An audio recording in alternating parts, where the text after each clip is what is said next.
Live from the Washington, D.C. area, it's the Inside Scoop. All the news that our viewers want to know. Now, here's the host. I'm Amy Scavio. I'm your host tonight. This is my very first show on Inside Scoop. Welcome and thanks for watching. We have two experts that are going to be interviewed tonight on our show, and I'm really excited about it, and I can't wait to share it with all of you out there. We have there's priorities in our lives, especially being women, and we need to protect ourselves. There are different motivations that we need to be looking into, and we'll be talking about that in a moment with our guests. We have with us tonight Walter Bowling, and we also have Zurian Bennett. And thank you both for being on the show. Thank you so much for having us, Amy. Thank you. Thank and you. Congratulations on your first show. Thank you. I'm very excited about this. So I hope I do a good job. And I wanted to let you guys know we have 4 segments. Walter and Z, your friends now call you Z. Yes. And so colleagues would also call you Z, or do you go by Zurian all the time? You can call me whatever you want. Thank Amy. you. I appreciate that. Now, I wanted to disclose that I'm actually friends with Walter, and I had just met Z. And I will tell you, from the breakfast that we met at, it was 3.5 hours, so I really don't think we're going to have any trouble filling 1 hour tonight on the show. We're going to have 4 segments, and we're going to start off with Walter, and we're going to talk about you for a little bit and learn about your business and more about your how you motivate others and your experience and how you serve and protect us. And that's really kind of the theme for our show tonight, is to motivate and positive self-protection. And that's where we're going to talk to Z in the second segment, and we'll be talking to him about his business and your four books. Yes, 4. That are published. That are published. Okay, and you're working on the 5th? Actually, I've already written the 5th, the 6th, the 7th, and the 8th. You are both very motivated men. So, and I feel very safe when I'm around you too. So that's something else that you'll be able to share with our viewers tonight. So I wanted to start off, or I was going to say then we have the 3rd and 4th segment. So in our 3rd segment, we'll learn more about how you two met and how you're working together in the organization. We'll get into more details about that. But then in the 4th segment, our viewers will learn more about how they can contact you, or if they wanted to look at your websites or read your books, and where they can find them if you have any book signings that are coming up. So sounds great. We're looking forward to it. Okay. All right. Well, we're going to start off with Walter Bowling. Now they call you WB. WB. Walter Bowling. So I wanted to ask you a few questions. I know you for a few years now. Yes. And you inspire me in so many ways, and you are one of the most positive people I have ever known, and I thank you for coming on the show. And when I was offered this job, they said, I could pick who I wanted to, and of course I thought of Walter first. Thank you. Of course. Thank you. So let's get to a little bit more of your background and who you are and where you came from, and so that our viewers can learn a little bit more about you. Okay. Well, I'm originally from Charlottesville, Virginia, which is, we call God's country. And got here in 1968 and went through the Alexander school system. And going through the Alexander school system, I was part of the 1971 state championship team from T.C. Williams. Yes. The movie that you saw was inspired by some things that I had done, which was sponsor, put it all together, and it took off. Yes. And as they say, the rest is history. So now the movie title, for those that don't know it, that are out there. Remember the Titans. Remember the Titans. Yes, uh-huh. Yes, Remember the Titans. And from there, graduating out of high school, went away and then came back and joined the Metropolitan Police Department. Yeah. And from that point, just started helping people. I mean, my biggest thing is helping people. Right. And I saw that I couldn't help a lot of these guys because I was part of the problem, not the solution. And being part of the problem, I was arresting, but couldn't have any more contact with them. So I left the department and started doing some things in sports, like I started a basketball program, a midnight basketball program to try to get them off the streets, and it was successful. The crime rate went down 12% because a lot of guys were in the gyms playing basketball from 12 midnight to 12 noon. And that was in D.C. That was in this yes, area. it was. Yes, it was, right in D.C. And from that point, we went to football. because I didn't think basketball took out enough aggression and anger from these guys. So we started a football league. I started a semi-pro football team. And from the team itself, it took off, you know, from every year getting 70 guys to play, and the league is getting bigger. And from that point, I started my own league. We have 32 teams, 1,600 players, 328 coaches, Wow. and a host of other people involved. Wow. Okay, so now the name of the league that you put together, then you founded this league. So Yes, this is something that that you is the created. Majestic Football League. We're Okay. faith-based. I'm trying to get more of these guys into the faith. We just like Chick-fil-A is a faith-based business. Yes, it is. And they don't beat nobody over here with religion. Neither do we. We just simply believe in what we believe in. And when somebody asks us, you know, what is faith-based? It's what we believe in. We believe in our Lord and Savior Jesus Christ. Yes. And that's the end of it. That's the invite that we give people. And from there, it takes off. A lot of these guys, they're not faith-based. They don't have any type of religious connection.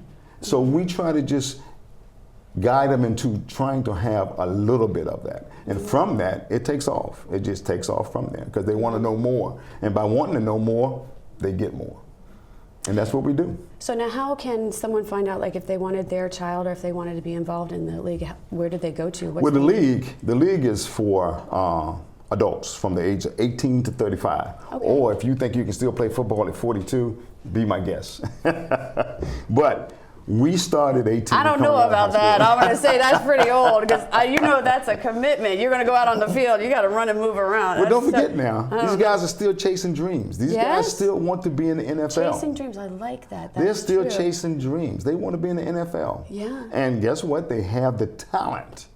But on any given Sunday, that talent can be gone from here to there and everywhere. So now the link for the website. The For website is themajesticfootballleague.com. .com. They can go there. They'll see everything they need to see to get in contact with us. And we're not just attacking existing semi-pro football teams. Yes. We're going to businesses and we're saying, would you like to own a semi-pro football team? And if the answer is yes, guess what we do? We bring our team in, our business manager, we bring in everyone, our general manager, and we set you up to own a semi-pro football team. It is yours, lock, stock, and barrel. And from that, now these guys will play for you. Now you can do fundraisers. Now you can do anything you want with this team. And it's yours, just like AA baseball. Yeah. Just like soccer, just like the NBA Developmental League. Professional football, and this is a $65,000 answer, Yes. is the only sports that do not have a farm team. Everyone has a farm team except for the NFL. Didn't know that, did you? I didn't know that. Every time I talk to you, I learn something new. That's one of those, I just keep a notebook with me because I know I'm going to learn something new every time I talk to you. But I know I'm going to leave inspired and it's going to be pumping me up to go do something else that's out there and help someone else. And I know that you love to help other people and you want to lift them up and you want to empower them. And that's something that why we're here, and that you can share that, you know, mission and those goals with our viewers and the people that want to get involved. And for me, I found that, you know, with my community outreach, and we're going to talk about your book because I don't want to run out of time because I want to mention that too, is that, you know, the people that we meet and these children and even adults that are looking for something in their lives, they want to be inspired, they want to get involved, they want to be motivated to get out there and act upon whatever those dreams are, and then also that you want to empower them to do that. So speaking of that, that is our segue into your book, Motivating Secrets. Yes. Everyone has a motivating secret, whether it's negative or positive. Yes. And what happens with that? You're thinking of something now. That's your secret, because we don't know about it. Now, will it motivate you to do something? 9 times out of 10 it will. So what I did was took the 25 years of working the streets, along with security personnel, along with bodyguarding, and just talked about how motivating secrets from the negative point of view, Right. how it doesn't work. You have to be positive. And if you're not positive, you're gonna get in trouble. And a lot of times, what is the consequences of robbing a bank? See? That's a motivating secret that people have. If I rob this bank, I can get this money. But they don't take it any further. Yes. And taking it further is you go to jail for a long time. Yeah. See? And that's the negative end. So if you think of the negative end first, it'll take away that motivating secret. Now, in your book, and I read through it too, and I it's a page turner, and you broke it down in all different segments. And there was something that you had mentioned too about when you wrote the book and your background, and you said, "Now I have OCD, and typos make me insane. So I don't know." You want to explain that to me? Yes. When the book was edited, they sent it back to me and say, "You got a lot of typos." And I said, "Yes, and I want to keep them there." Yes. You know why? I'm just an ordinary guy. I'm just a regular Joe. And I want everybody to know that I make mistakes. I'm not perfect. Only thing I'm doing is trying to help people. And in helping someone, just like you just said, your typos, it helps me. So in helping you, it returns in helping me. And the next time when I do my second book, you won't see those typos. Yes. But I left them there purposely. Okay. And the editors just went crazy. They're like, "You can't do this, you can't do this." "Oh, yes, I can, it's my book." And I have a motivating secret. Yes, you do. Yes, you do. The true thoughts behind your motives. That's the Yes. subtitle. The true Yes. thoughts behind your motives. And that's the thing about having a motivating secret. What is the true thought behind that motivating secret? Now, what drove you to write this book? Basically trying to make sure that I can show people that having that motivating secret and it's negative, you can get rid of it. So it's the true thought behind it. And what motivated me was being on the streets. Again, helping these guys, helping anyone. Most of the time when you help an anorexic kid, the first thing, well, and I think I told you Saturday, is they need to be fed, and they need to be fed nutrition. Because they're not fed, because they don't have the proper nutrition, and I'm pretty sure Z will agree with this, they can't function. They cannot function here, they cannot function physically.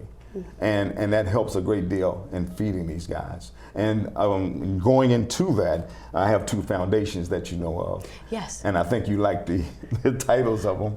I do. But Would I you don't give like us the to quick use. titles, because we're getting ready to cut to commercial, but I want you to say them before we cut away. Okay, well, Thugs, which is true heroes under God's salvation. Yes. And then Smoke, spending money on kids' education. Okay. Don't go away. We're going to come back with Z, and we're going to talk about his book, and I hope that you stay tuned.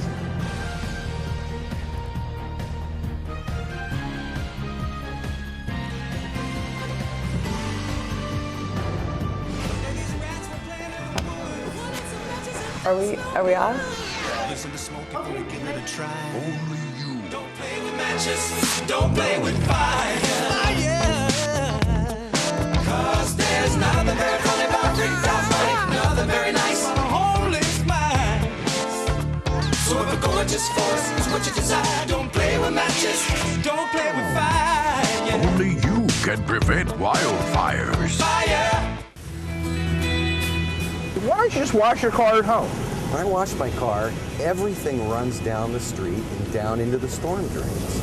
With all the chemicals and the soaps and waxes, the last thing I want to do is poison my own drinking water. At least here, it's all contained and recycled on site. That's why I also take my car in for oil changes instead of doing it myself. I might take a chance on spilling stuff. You know what the best part is? What?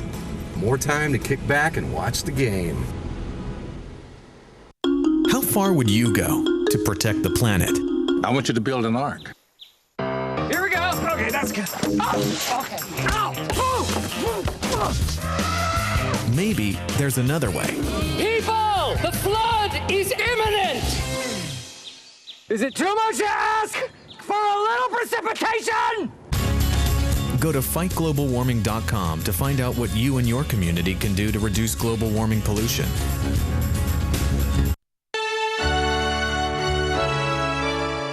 Somewhere around the world, there are men and women of the armed forces risking their lives, helping rebuild communities after natural disasters, collecting toys for needy children, tutoring kids in school. These are your sons and daughters who work to keep us safe, secure, and free. Dedicated men and women who put their country first.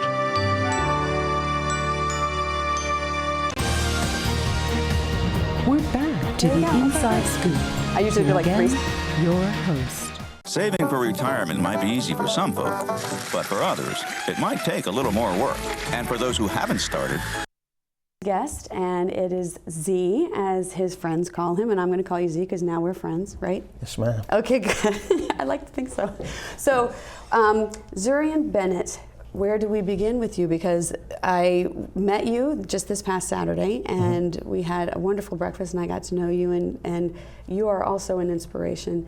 That there's a few things that I'll comment to that I will say from the very beginning when you had forwarded me the books and you had signed one of your books to me, which was on this positive self-defense for women. Yes. And there were so many eye-openers for me in the conversation that we had that it was, I like to feel that I'm a tough girl, I think I can protect myself and so on. And the more that we discussed some of the defense and self-defense and some of those ideas that when you carry yourself out in public and, looking around and making sure that you're safe, a lot of times women fall, and men too, as you informed me about, yes, ma'am, that they fall into the idea that, they are really invincible. Yes, that's the exact word, that we're invincible. So we're going to start with you on your bio, your background, and where you came from, and so that everyone can learn a little bit more about you. Now, your resume, both of you, there is so much expertise that is sitting at this table here tonight that I read through. Okay, first of all, there were page turners again for your resumes. It wasn't just the book. Zurian's resume, it was on a scroll, and I just rolled it out, and I said, okay, I'm gonna have to go through and turn through this. It's gonna take a while to get through it, but so now, can you tell us where you came from? Because I know that you are from the north. Yes, I came from, I was actually born in Mount Vernon, New York. Yes. Grew up in the Bronx, Manhattan area. That's pretty much where I grew up, just on the streets, trying to do the right thing and trying to stay out of trouble. And there's a lot of trouble to be found in New York, especially back when I was a kid. Right, right. So now you have experience as a police officer, and you also served as a Marine. Thank you for your service to our country. And I want you to talk a little bit about that and share with our viewers, if you could talk about the experience that you had. Now, your Marine service was before your service in our police forces? Yes. I did 22 years in the Marine Corps. Yes. I was an E7 or a gunnery sergeant. Then I went warrant, and I ended up retiring as a Chief Warrant Officer 3. I was an emergency services expeditionary airfield officer, and I did anti-terrorism and force protection also. Also ground safety and a bunch of other stuff. Now you all see why I feel safe when I'm with these two. So then, and that was all while you were living in New York? The Marine Corps stuff was not while I was living in New York. I was living all over the place. I lived in Japan, Korea, Norway, California, Arizona, all over the place, South Carolina, North Carolina, different places, doing different operations and getting sent to different individual areas. So I did a lot of aircraft crashes, a lot of mishaps, hazmat, all that stuff. And in the end, I ended up becoming a certified structural firefighter, aircraft firefighter, naval firefighter, and aircraft fire and rescue and expeditionary airfield. So I went to those schools and, again, been to a lot of crashes, seen a lot of really bad things, in my time frame. Now, when did you join the police force? I joined the New York City shortly after I got out of the Marine Corps, and did quite a few years with New York. Then my wife wanted to move, and we wanted to change things because we wanted to really get out of the New York area because I have children, and my children were small. So we decided that we were going to move to Virginia because my wife had family in the Northern Virginia area. So we ended up moving to Northern Virginia, and then I got a job with Prince William. So I was an officer with Prince William for a while, and was an officer, and then became a defensive tactics instructor for them. And in the meantime, was also doing defensive tactics instruction classes for other municipalities, things like that, teaching their officers how to teach their officers how to survive, and I was already kind of into self-defense and all of that to begin with. So, it's just, I didn't realize it, but it was my niche. It was the thing that I really was passionate about, and I just kept doing it. Now you are involved in the martial arts. So when did you become involved with? And again, when reading your resume and the listing of all of the different areas of the martial arts that you are trained in, and now you're sharing with others through your business. Do you want to tell us a little bit about that? If you could share. Okay. I'm mostly a karate and a jiu-jitsu guy. I also do Japanese sword live blade, which is Mugai-Ryu. I do Senjima Bushido Jiu-Jitsu, American Goju-Ryu Jiu-Jitsu, Kumite-Ryu Jiu-Jitsu. I do Nisei Goju-Ryu. I also do judo. I'm ranked by the JA and the JF for judo. Also got into some Aikido when I lived in Japan. I got into Aikido. I really liked it. And just, again, trying to grow, trying to find the thing. Because like everything, there's no one thing. You know what I mean? Everybody has different sides, different elements to themselves. And you want to try to capitalize and grow each one of those sides, because then it makes you a better you as a whole. And also trying to keep an open mind. Because as you know, a lot of martial artists don't have an open mind. No. They think that what they do is what they do, and that's the greatest thing on the planet. And that's not the way it is. And that's also why I ended up creating the system that I created, which is positive self-defense. I was going to say, why don't you go ahead and talk a little bit about that? Okay, well, what positive self-defense is basically, I started teaching for the Sexual Assaults Victims Advocate Service for Northern Virginia. I was teaching all of their women's classes, basic and advanced, and I was teaching their children's classes, resisting aggression defensively. And what I realized after teaching a few thousand courses, yeah, I'm a little thick, sometimes it takes time, is that everything that's out there is focused on being reactive, not proactive. And reactive has its place, but you know, there's people that love you, Amy. Okay, and they don't want anything to happen to you. I hope there's a lot more people that are going to love me. There's a ton, but there's people out there that love you, and they want you protected. However, everybody thinks that it's never going to happen to them. So from dealing with these ladies and meeting these ladies that were brilliant, beautiful, smart, all of that stuff, I was seeing that there was a certain recidivism. They were constantly going back to a certain type of person. They were thinking that it was never going to happen to them. And then when it happened, their whole lives were destroyed, just totally destroyed. And it drove me crazy. You know, watching these people become victims and looking at them, looking at it as if it was never going to happen, and how it affected them, and how it affected their families. And when you have a father or a grandfather that ends up going to his daughter, let's say she gets attacked, and then he goes to console her at the hospital or whatever, and he reaches out to touch his own child, somebody that he would die for, and she's repulsed because she sees a man. She doesn't see her father or her grandfather. That's something that's going to echo through that entire family. You know, so I wrote the books because of that, and to be honest, I had to get pushed for it. The women's book, for me, that was obvious. But the men's book was a lot harder because of the fact that I'm a guy. I figured, hey, take a boxing class, take a martial art class, take a judo class.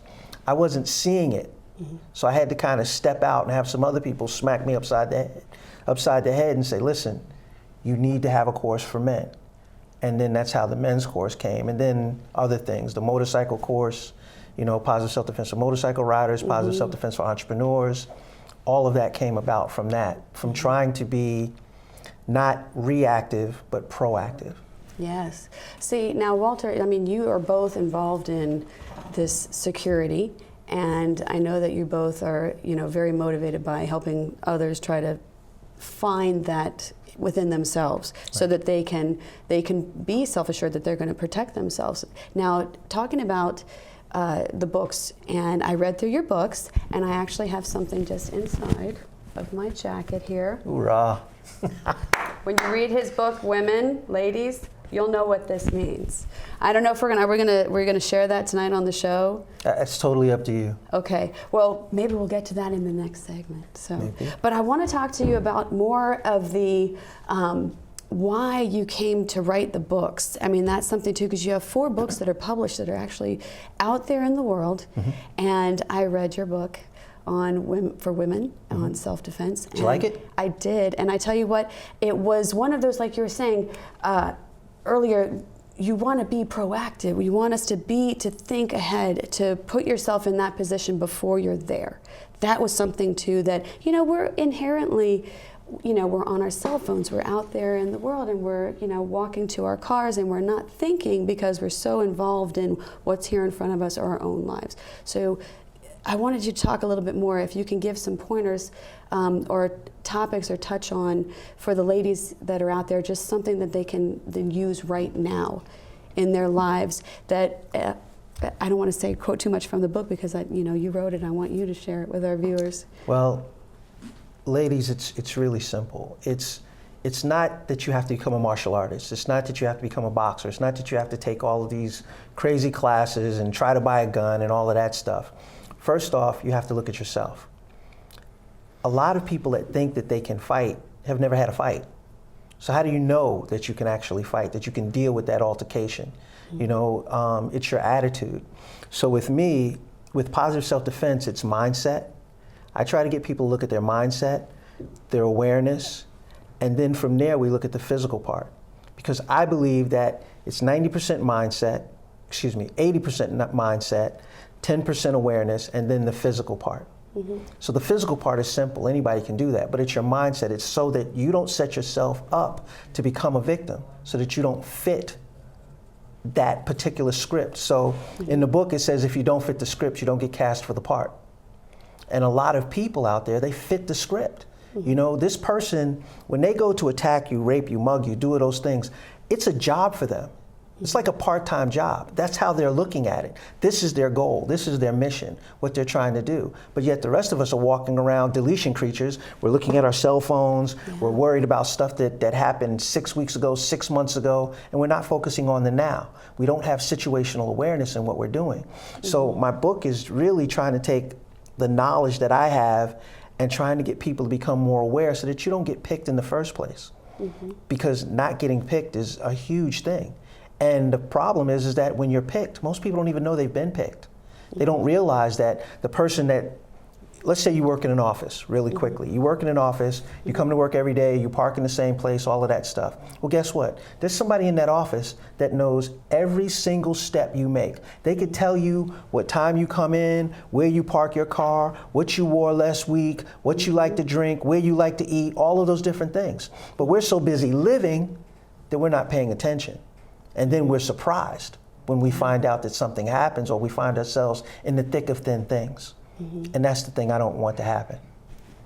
That it's just, there's so much to think about too, that, you know, you become very complacent, you become very secure in your environment. And I want to talk more about that and just when we come back, because you said something about us being deletion creatures, and I want you to share that with our viewers so that they can learn a little bit more of what that actually means. So please don't go away. Join us for our next segment.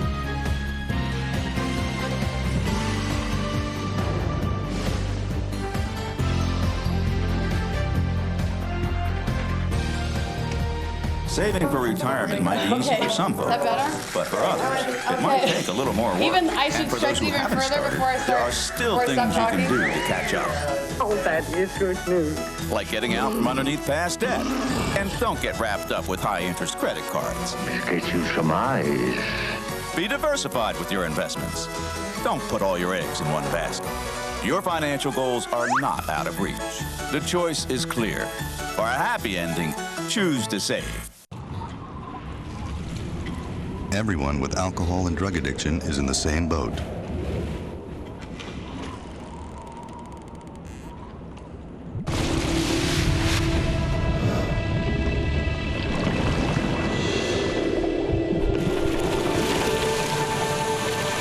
With treatment, you can find solid ground. For drug and alcohol information and treatment referral for you or someone you know, call 1-800-662-HELP.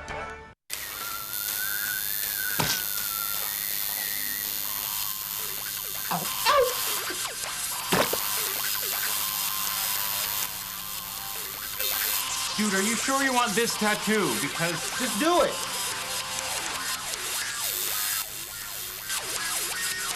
Some mistakes in life are permanent. Like hearing loss. To learn how to protect your hearing, visit ASHA.org. You've probably heard about heart disease, but did you know that it's the #1 killer of women nationwide? Heart disease claims more lives each year than breast cancer, lung cancer, or strokes combined. But there are steps you can take to protect yourself against it. For more information on how you can prevent heart disease, contact your local American Heart Association or visit their website at www.americanheart.org. We're back to the Inside Scoop. Here again, your host. I'm Amy Scavio. Thanks for staying with us. And we are sitting here with our guest, Z. Bennett, and we have Walter Bowling. And we're going to talk a little bit more about, when we cut away from the last segment, Z had mentioned something to us about being deletion creatures. And that was something I found fascinating, and I never heard that before. I never heard that term before. If you could enlighten, those people that don't know what that means. I would be happy to. I believe that we're deletion creatures because we're bombarded with so many different things. The brain, your subconscious can take all of the stimulus on the planet. All right, no matter, it picks up every color, every little piece of hair that's in place, out of place, everything. It sees everything, it captures it, and it puts it here. However, we can't retrieve it usually. There's only special people that can. But what a deletion creature is because of the fact that we're bombarded with so many different stimuluses every single day, that we have to actually delete those things to function.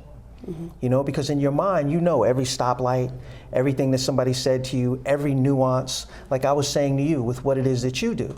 With your being a comedian and you're interacting with people, one of the things that makes you a great comedian is your ability to actually see all of those nuances that are taking place in an individual and in your audience, and you get to feel their flow. So you escalate their funny, right? Because you're actually seeing their responses, but you're seeing things that most of us don't see because we've already deleted them. It's like when you're, was a good example, as I would say, is when your husband is talking to you and you say, it would really be nice if we could get something to drink. And, or do you want something from the store? And your husband's looking at you and he's going, oh, well, if she wants something to drink. And he drives past the store. He drives past the fast food place, whatever. Now what happens? You're upset. Yes. Why? Because he's not listening. Because what is he doing? He's a man. He's used to you being direct. He's used to you saying, okay, I want to go to this place or I want to go to that place. But you are like, he's not paying attention to me. He's not giving me, he doesn't love me anymore. All of these different things go through. But men, get out of my head, Z. But in short, that's pretty much what a deletion creature is. The stimuluses that we delete out and the things that we miss because we're trying to focus on one thing, or as this one lady told me, women are like syrup and men are like, not pancakes, waffles. Yeah.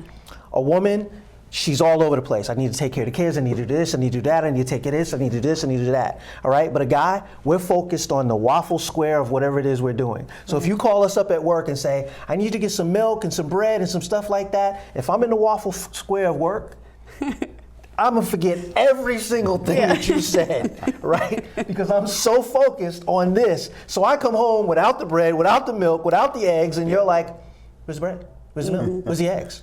Again, that's part of that deletion. So true. Okay, so now do you think that it stems from the military service that you've had in your background, or and being a police officer, both of you? I mean, are you more focused in on human nature and watching people and their reactions? Is that something that has taken a larger part, or the bigger scale of things?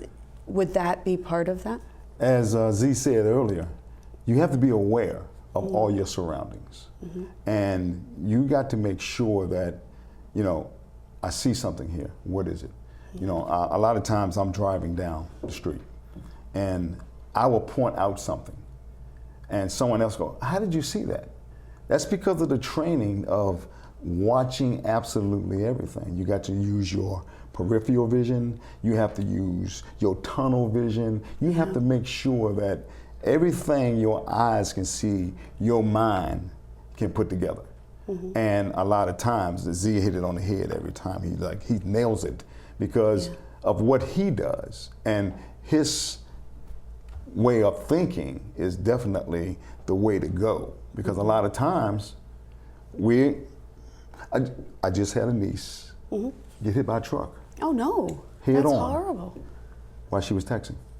I hope she's And okay. thank God, Yeah. thank God she made it. She's a miracle. She's a walking miracle. Yeah. Because she made it.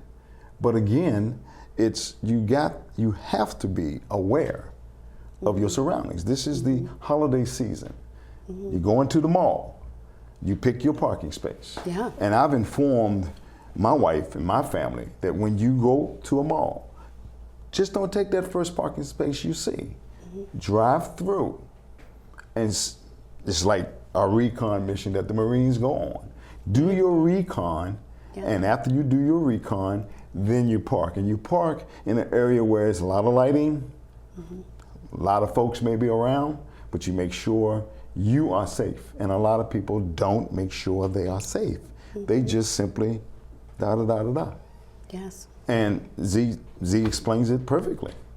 See, I usually try to not travel anywhere by myself, but there are times where, you know, I'm a woman, I'm out there, I have, you know, long red hair, I got the ponytail, like, you know, looking at all of those self-defense classes and what we were taught when we were growing up too, it's like, you know, you can't be this certain profile. You have to, you know, think about those things when you're, you know, out in the world. So what would be some of the other suggestions that you would have? Can I say something? Mm-hmm. One thing too that you want to keep in mind is you said something about you never go anywhere alone. I try You always not have to. people with you. Mm-hmm. That's a great thing. However, you have to have the body posture and the positioning that you're not alone, that you're more than one person, that you're aware. Because there was a major stabbing, beating, and killing in New York. And they said over 50 to 100 people saw the entire thing going on. Yeah, that strength in numbers, there's not, It's you know. it's kind of not really real. Right. And the thing is, not one person called the cops. I mean, this is a historical thing that happened, and not one person called the cops because everybody thought that because everybody heard it, somebody was going to call the cops. Somebody was going to take action. You know, and that's one of the problems. Most of us, we're waiting for somebody else to fix it. All right? The police are reactive. They're not proactive. Okay? They may try to be proactive, but they're not. They can't be. All right? There's 800,000 law enforcement officers in the United States. All right? And that's counting federal and all of the above. Well, in any particular time, if we put that down, how many of them are federal? How many of them are state? How many of that 800,000 are actually going to come to your rescue when something happens? When you really look at the numbers, there's only a few people there, and there's 1,000 things going on. So that rescue isn't coming. You have to rescue you. You're responsible for you. All right? There's nobody that's going to break that magic ticket. Your husband may be FBI, CIA, Secret Service, whatever, but guess what? He's someplace else. Okay? Yeah. And, you know, a lot of us, we let this get us into stuff, and that's crazy. Right. So now, talking about protection and security and all those things, I want to share a story about Walter and how I met him, actually.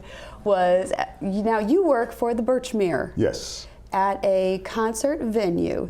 And I actually met you a few years ago coming in the front door, and he said, oh, here we go. I'm gonna have to watch this one. I'm gonna watch her. So, but if you could share some of the experiences that you've had now working as your head of security. Yes. And why don't you share a little bit more about what you do there for the Birchmere? Well, the venue itself is a very safe venue. I mean, it's inside, it's gated inside. And when people come in, we normally have the age of 35 and over. So with no one being under 35, it's not a lot we have to look for as far as trouble is concerned. In my 5 years there, we only had one incident. One. Can you share One that in 5 information years. with our And viewers, it was, or was just a simple, too much to drink. Yeah. And they're asked to leave. And when they're asked to leave, of course, they don't want to leave. Right. And at that point in time, we have to bring the on-site police officer in. And they don't want to leave, they get charged for trespassing. And that's it. No fights, no knives, no guns. It is a great venue, if I can give that plug out. Yes. Birchmere is a great venue. Yes. I love working there. And I tell you, since I've retired, it's a piece of cake. I love it, and I love working there. And I know Z does the same thing because we both were at certain venues that we worked. Right. And I got to tell you, you know, you go in And it's just a matter of communicating with someone. It's just a matter of saying, listen, you had a little too much to drink. And if you didn't, that's fine. We just need you to get some air. You come back. And that's it. See, now that's the other side of that, protecting yourself, is really it's your own behavior and where you start from with your attitude. And that was something we had actually touched on too, where we're talking about how to motivate yourself and then carry yourself, that you don't put yourself in a position where you're having to fight or you're having to, you know, protect yourself in that respect. So it's, if we could touch back on your book for a moment. I enjoy your book so much. I read through, but that's a segue. Along with that too, it's more of where you grow spiritually, you grow and you empower yourself so that every day you make a choice. And every day that choice is made for you, because when you start your day and you get up, that comes from one power, okay? And if you acknowledge that power, whatever that power may be, because I am not going to force anyone into any type of religion, but whatever your power is, and I know what my power is, and that's what I go on. And after that, it's just following the power. And when you follow the power keeps you safe and sound. And then what's here, see, I don't have negative thoughts. It's always positive. You know, it's a very thin line for somebody being a jerk. Okay? And a lot of times people are always hollering racism. No, if you look at things, it's not racism. It's someone being a jerk. You know, what's the difference in a guy holding a door for you and holding a door for me? He shuts it on you, which makes him a jerk. Now, does it make him a jerk when he shuts it on me? Maybe, maybe not. But he shut it on you, so I got to expect that he's going to shut it on me. So which makes him a jerk, not a racist. But a lot of times there's a thin line. You know, there's a very thin line between love and hate. And with that thin line, you have to make sure you can figure out in that 3 seconds, because I was taught, my roll call sergeant used to always say, there's 1 second between the milestone and the gravestone. And you got to make that decision while you're out there on the streets. And that decision is made quickly, because you have to put it all together. Like Z said, your subconscious takes so much of that. And you got to be able to pull it back up and go, okay, I got to make this decision here. And a lot of people don't do that. A lot of people don't know how. That responsibility does start with each of us. It starts with each of us. And changes the outcomes. It starts with each of us. Trust your instincts. Yes, you got to trust it. You got to go with your training. A lot of people don't go with their training. We are trained from the time we are born to now. We've been trained by our parents and other folks. Well, we're going to talk a little bit more about that training, because apparently we're going to go right into our fourth segment. We're going to have you all back, because there's a lot of information with both of you, like I had mentioned before. But I want to make sure that we don't miss what we have to share with you. So stay tuned. Don't go away.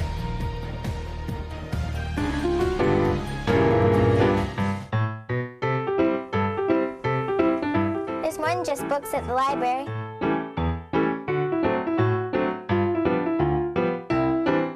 There's more than just books at the library. Excuse me. There's more than just books at the library.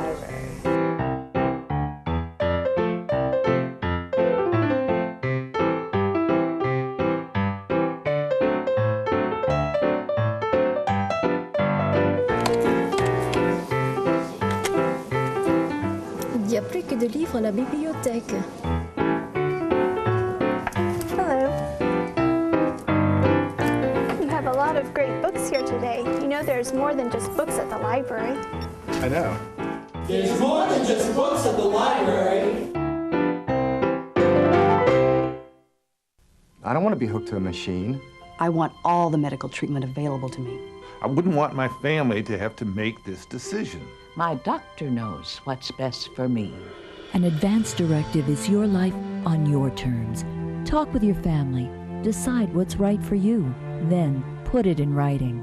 Documenting my wishes today means my family won't have to make heart-wrenching decisions later.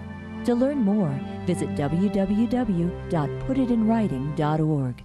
1,200 American youth run away from their homes every day. The National Runaway Switchboard is here to help.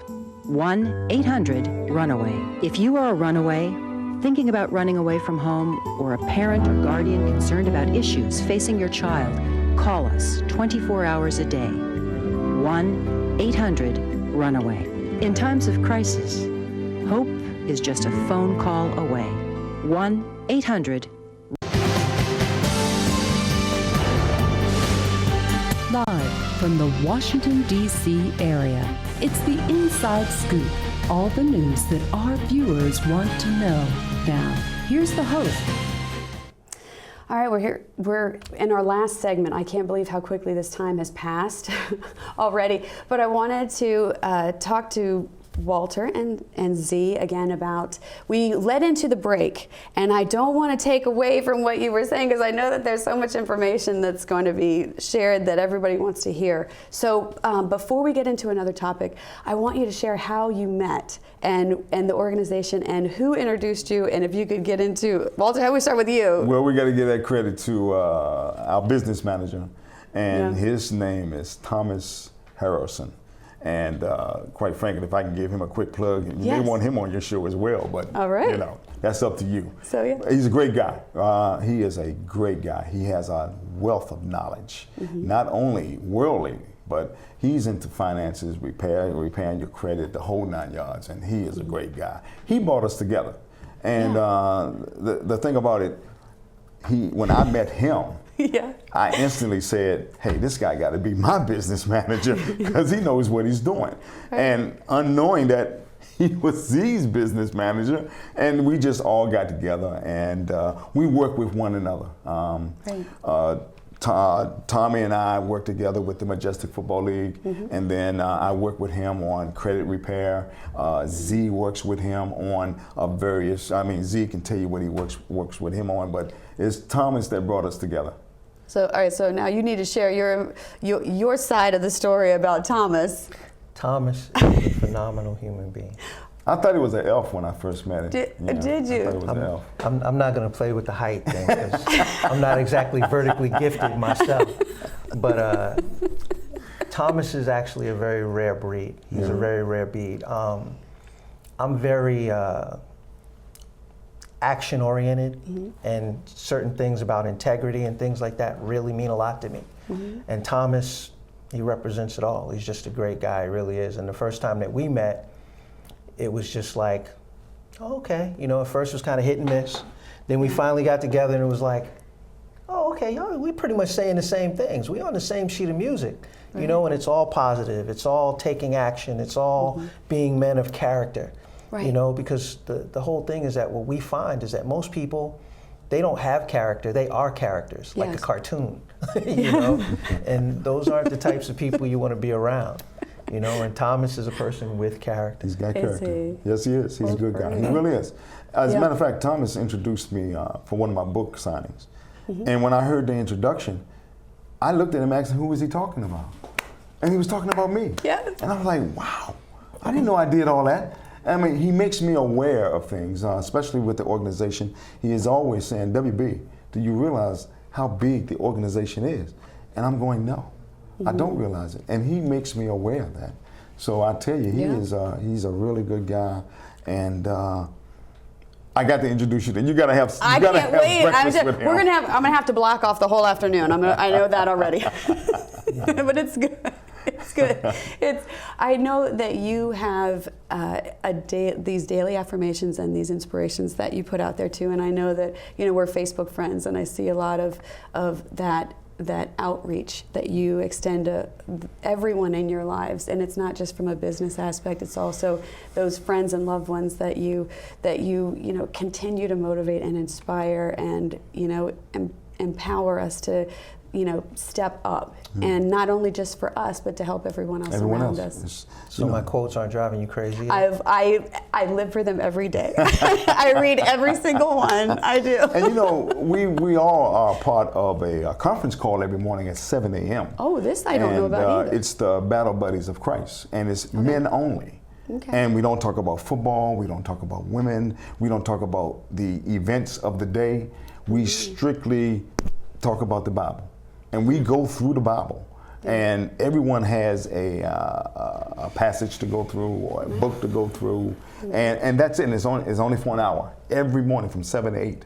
So we start every morning with that, praising and simply just, okay, men, let's do this. We got a responsibility, okay? We are the men.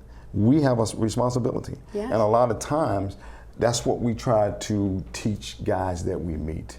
You have to be the man you are. And being a man doesn't necessarily mean that you have to fight, that you have to be violent. No. You don't have to be violent at all. I think I was sharing with you Saturday, in 20 plus years, I only pulled my weapon once. Right. Once. And that's a major thing being in Washington, D.C. But again, we're looking at the early 70s where things were not like they are now. Now, if I went back to the police department, would I have that same? No, absolutely not. No. Absolutely not. But it's the times that have changed and the people in them. We used to walk the beats and everybody knew you, you knew them. Right. Great community. Can't do that now. Can't do it at all.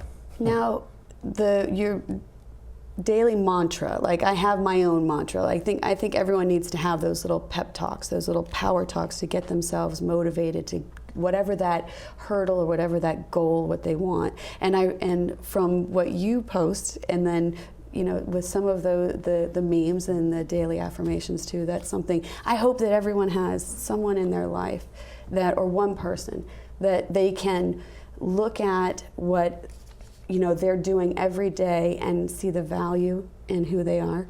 And so I wanted you to talk a little bit about why you're actually putting those postings out there on Facebook and why. I put the postings out there because, as you said, everybody needs something, and even I need something. So when I put those postings out there, be that they're quotes from other people, because amazing things have happened in history, and all of the things that we're going through, somebody else has already gone through. All of the hurdles that we're trying to overcome, somebody has already overcome them. They've met them, they've dealt with that.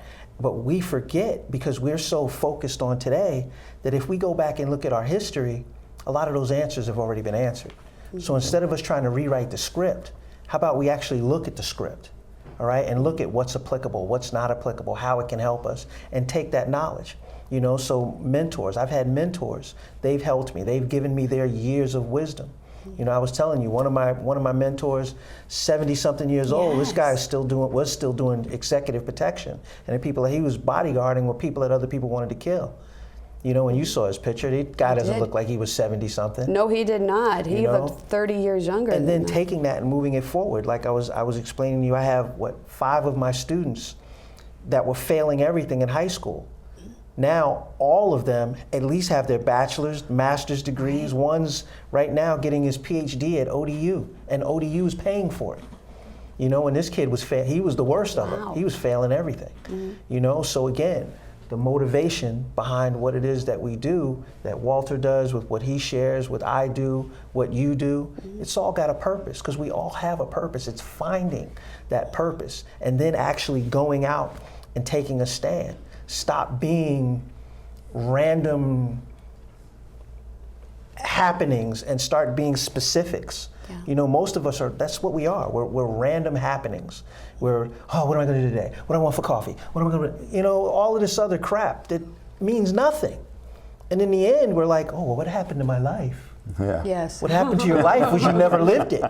Exactly. When you're in trouble, then you say, how do I get in trouble? Yeah. We all know how you got into trouble, because you weren't proactive. Yeah, that consistency of inconsistencies was too consistent. Yes, yes. I make sure I express that you live and you let live.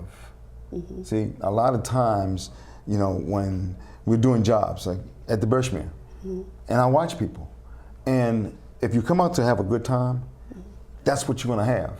But if you don't come out to have a good time, you're not going to have it. That's right, because you're not going to have a good time regardless of who's performing. Because a lot of times I speak to folks and they say, good evening, welcome to the Birchmere. I was in traffic and I you're here now. Have a nice glass of wine, enjoy the show, and it's all over. But people still, like Z said earlier, they hold on to that. And I don't know why. It's a simple solution. Live and let live. okay? I gotta let you live, because I'm gonna live. You know, how many times you on the highway, somebody make a wrong turn, or they cut in front of you, and you're like, daggone it? If you say daggone it, but a lot of times, you don't say those things, you know? You're not. No, you're not.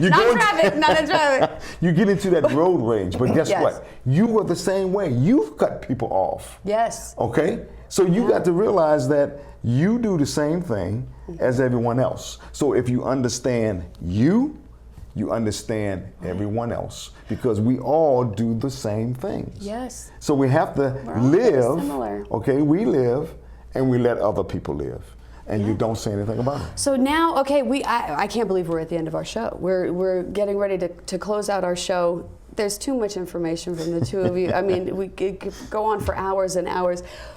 Upcoming events, book signings, anything else you want to share with us, websites, and how that our viewers can get in contact with you if they're looking at becoming a part of your business. But for book signings, how about we start there? Well, I've done my last book signing at Buffalo Wild Wings, and it was great. Yeah. I'm beginning to work on the second book, so I got to concentrate on getting that out. But for the Football League and getting businesses involved, for the first 6 months of 2016, we're going to be holding a meeting for the first 6 months to get more businesses involved. Good. So we'll go on Meetup, and we'll put it out on Meetup. So you'll see it on Meetup. Okay. I know we get that Meetup. And what do they plug. look for on Meetup? What would be the key term? How to own your own semi-pro football team. Okay. Because it's going to be your team, and you have to do everything for it. Okay, Z. All right. Book for signings. Me, I'm not at Walter's level. I don't do book signings. I could, but I don't. Okay. For me, if you want to get in touch with me, it's ZurianBennett.com. Yes. Or PositiveSelfDefense.com. So Zurian Bennett, Zuriane, Bennett, Bennett, or the word PositiveSelfDefense.com, and you can find out all of the information. Great. You know, how to get in touch with me, what I have, my books are there, all of those different things. Because again, with me, every one of my clients is a unique individual. So I try to kind of cater what I give them based on them, because no one thing fits everybody. Amazon? Me, no, not Amazon. WalterBowling.com. That was it pulls up the Amazon the link. So how they get your book and how they find you, so they would plug in your names. Now, are your books available on Amazon? Yeah, my books are on Amazon, Barnes & Nobles, all of the above. Okay. And you can go online and just, if you put in Zurian Bennett, all of my four books will come up. Thank you so much for joining us tonight. I hope that we've motivated you and we've inspired you. Get out, get involved, empower yourself, educate yourself, and I hope that you've enjoyed my first show. I love being here, and I hope that I'm welcome back again. Thank you for joining us on Inside Scoop. I'm Amy Scavio, your host. Have a wonderful evening, and good luck to all of you out there, and we'll see you soon.